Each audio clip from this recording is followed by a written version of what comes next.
Hey, it's Sam, and I'm making this video today about the first house in Vedic astrology. Now, the first house is the house of our unique identity in this lifetime. That's a real mouthful, because your unique identity in this lifetime is different than the identity that comes from the sun, for example, which is that universal identity. The universal identity which is not about, well, your individuality. The sun is the universal identity, which means it's the oneness. The same self in you is the self in me. That's the self of the sun. There's only one of them. But the unique individual identity, which encapsulates the reason you were born, the reason you're here, those qualities of your life that expresses your unique self, revolves around the ascendant and the qualities of the ascendant that we are all living truthfully through our body and mind and the matrix of the body-mind complex. That's the first house. So one of the main ways you can understand this body-mind complex is it has to do with finding your true self beyond all the different roles that you play in life. So we all play many different roles. For instance, right now I'm in the role of being a teacher for my students, and it has a lot to do with my work, and this is a role that I play, and I play this role differently than the role I play when I'm in a relationship, and the role I play when I'm with my friends, and the role I play if I were a father, which I'm not, with my children. These are all different, quote, identities, and I would basically call them roles that we play, and we tend to lose ourselves in these roles. In fact, this is a lot of why we have an identity crisis, because who am I? Am I this person who is doing his job and who some people really like and some people don't like as much because of what I say and in that role? Or am I what my relationship partner says about me? Am I that person? Or am I what my kids say about me? Am I what my siblings or other friends and associates say about me? Who am I really underneath it all? So all of these different roles and sifting through them skillfully and artfully has to do with the ascendant, with the rising sign. And you'll notice that underneath all of that, when someone knows themselves well, they're kind of the same in all situations. They don't lose themselves in their different roles. They're kind of the same way, whether they're doing their work or whether they're in the relationship or when they're talking to a child or talking to their boss.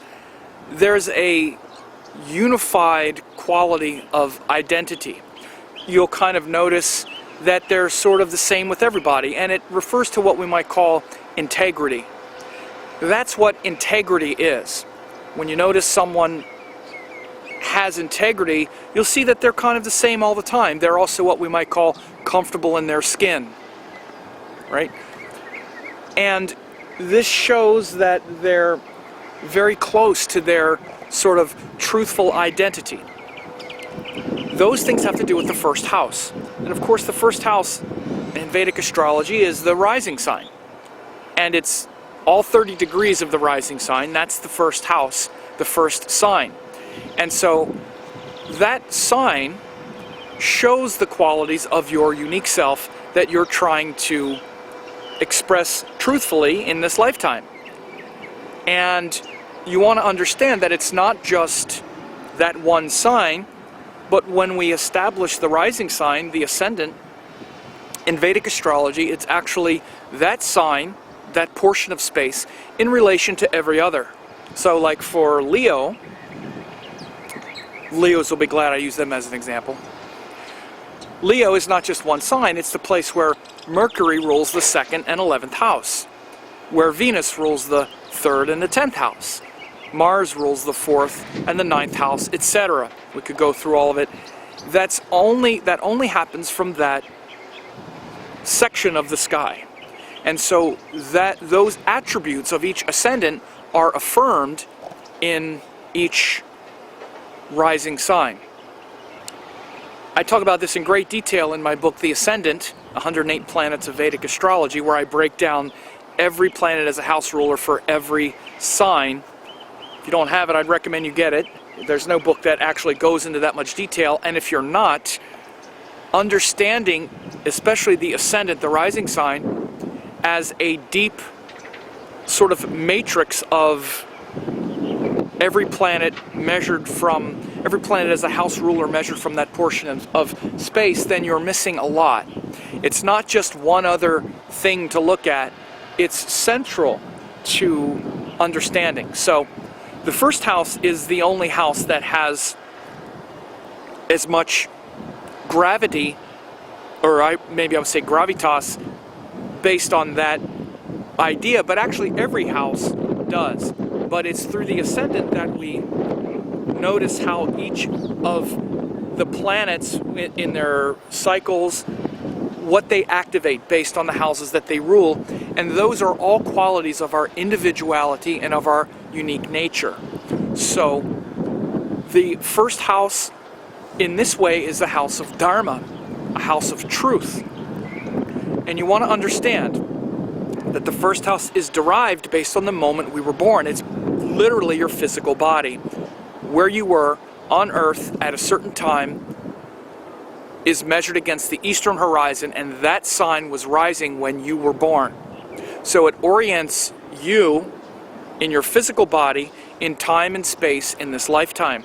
This is why those qualities of the rising sign are the most important to your unique incarnation in this lifetime, because it shows the moment you were placed on the wheel of time in this lifetime.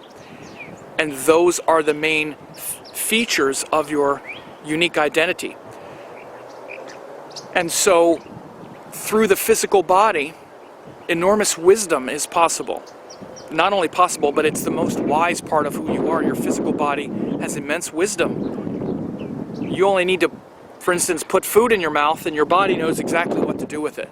Your body is always breathing. This is why all spiritual practices or all spiritual traditions emphasize presence. What is presence? Is it present to some thought? No, it's present to the body, because the body is the only part of you that's always present. This is why it's emphasized that we connect to the breath, because the body's always breathing. If we're connected to the breath, we're connected to the present moment, and if we're connected to the present moment, we're connected to the body. So these things are extremely important to knowing the truth of who you are. So like everything in life, things evolve through body, mind, and spirit. Through form, through idea and emotion, and then through higher consciousness. So the first house, we evolve first through our physical body and identifying our truthful identity with just something of the body. Through the tamasic guna. Through the rajasic guna, we experience the emotions that are generated as that unique individual. And on the Sattvic level, we experience the first house as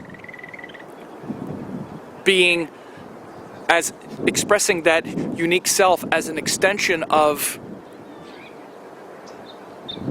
God consciousness, as a universal divine principle, rather than something that is for other people. Like I said, losing ourselves in that role with other people, that's very much a rajasic thing. Being stuck in our own identity where we don't share ourselves at all is the tamasic level, like it's all about me and only me. Me in contact with a bunch of other people and kind of losing myself in all these different roles and compromises is the rajasic nature. And then the sattvic nature is seeing above all of that, seeing beyond all of that, and realizing I'm a divine being where I have integrity and I don't lose myself in these roles that I play or in some kind of stuck, fixed identity.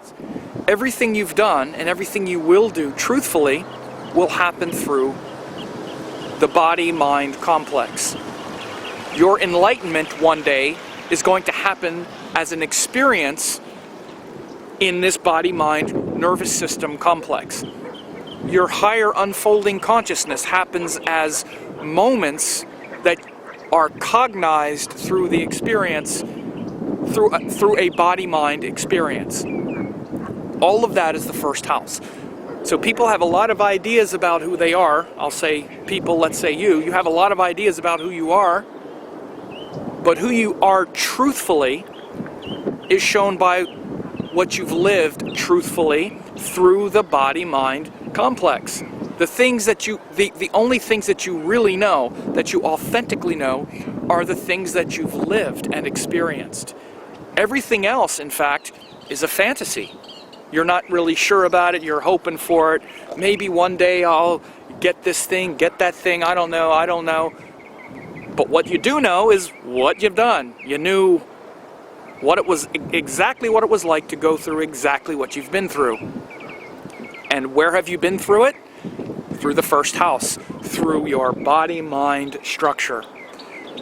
So this is why when we look at planets in the first house, they affect and influence